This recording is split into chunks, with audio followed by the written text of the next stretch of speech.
बिस्मिल्लाहिर्रहमानिर्रहीम। शुरू अल्लाह के नाम से जो बड़ा मेहरबान नहायत रहम वाला है। अस्सलाम वालेकुम। हज़रत अबू हुरैरा रज़ी अल्लाह ताला अन्हा से रवायत है कि नबी करीम सल्लल्लाहु अलैहि वसल्लम ने फरमाया, गहवारा में 3 बच्चों के सिवा और किसी ने गुफ्तगू नहीं की। इनमें से एक हज़रत ईसा अलैहिस्सलाम और दूसरे का नाम जरीज है। वो बहुत बड़े इबादत गुजार थे। उन्होंने एक ही इबादत खाना बनाया हुआ था और इसमें रहते थे। एक दिन वो नमाज पढ़ रहे थे कि इनकी वालदा आईं और इनको पुकारा, ए जरीज। उन्होंने दिल में कहा, परवरदिगार, उधर मेरी वालदा मुझे बुला रही है और इधर मैं नमाज पढ़ रहा हूँ, मैं क्या करूँ। आखिर वो नमाज में मशगूल रहे। वालदा वापस चले गईं। अगले दिन फिर आईं और वो नमाज पढ़ रहे थे। वालदा ने फिर पुकारा, ए जरीज। उन्होंने सोचा कि परवरदिगार, मैं क्या करूँ। एक तरफ मेरी वालदा मुझे बुला रही है और दूसरी तरफ मैं नमाज पढ़ रहा हूँ। आखिर वो नमाज में मसरूफ़ रहे। फिर जब इससे अगला दिन आया तो फिर इनकी वालदा इनके पास आई और वो नमाज में मशगूल थे। वालदा ने पुकारा, ए जरीज। जरीज ने कहा, परवरदिगार, मैं क्या करूँ। एक तरफ मेरी वालदा मुझे बुला रही है और इधर मैं नमाज पढ़ रहा हूँ। चुनाचे वो इस बार भी नमाज में मशगूल रहे और नमाज नहीं तोड़ी।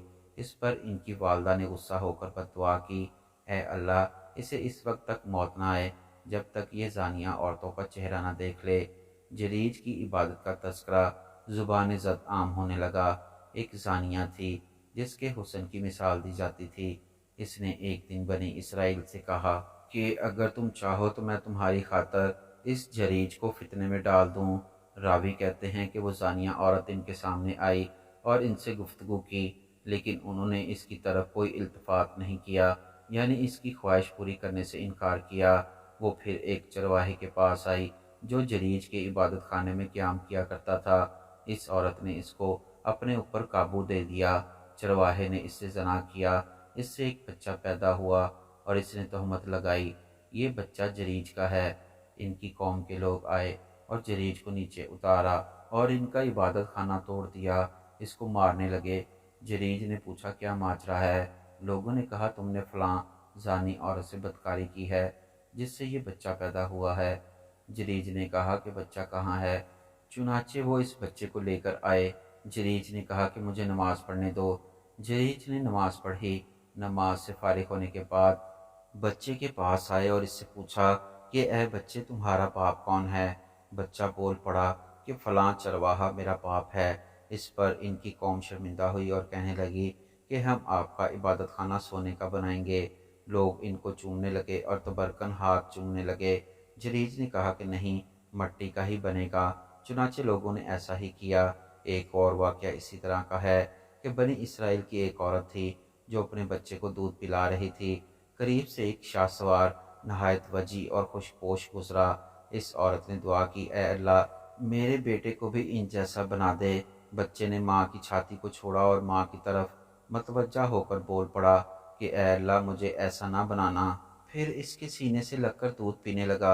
हज़रत अबू हुरैरा रज़ी अल्लाह ताला अन्हा फरमाते हैं कि जैसे मैं इस वक्त भी देख रहा हूँ कि नबी करीम सल्लल्लाहु अलैहि वसल्लम अपनी उंगली चूस रहे हैं बच्चे के दूध पीने की कैफियत बयान करते वक्त। फिर एक बांदी इसके करीब से गुजरी जिसे लोग मार मार कर ले जा रहे थे और कह रहे थे कि तुमने ज़ना किया है, चोरी की है। वो कह रही थी कि हस्बी अल्लाह व निअमल वकील। इसे देखकर इस औरत ने दुआ की, ए अल्लाह, मेरे बेटे को इस जैसा ना बनाना। बच्चे ने फ़ौरन दूध छोड़ा और माँ से कहा, ए अल्लाह, मुझे इस जैसा बना दे। फिर दोनों की बाहम गुफ्तगू हुई। औरत ने कहा कि एक खुश लिबास और वजी आदमी गुजरा। मैंने कहा, ए अल्लाह, मेरे बच्चे को इस जैसा बना दे, मगर तुमने कहा कि ए अल्लाह, मुझे इस जैसा ना बनाना। फिर इस बांदी को करीब से लोग लेकर गुजरे जिसको वो मार रहे थे और कह रहे थे कि तू जानिया है और चोरनी है। मैंने दुआ की कि ए अल्लाह, मेरे बेटे को इस जैसा ना बनाना, मगर तुमने कहा, ए अल्लाह, मुझे इस जैसा बना दे। बच्चे ने कहा, वो सवार ज़ालिमों में से एक ज़ालिम था, इसलिए मैंने दुआ की, ए अल्लाह, मुझे इस जैसा ना बनाना। और इस बांदी से जो लोग कह रहे थे कि तुमने चोरी की है और ज़ना किया है, हालांकि इसने ज़ना भी नहीं किया और चोरी भी नहीं की, इसलिए मैंने दुआ की कि ए अल्लाह, मुझे इस जैसा बना दे।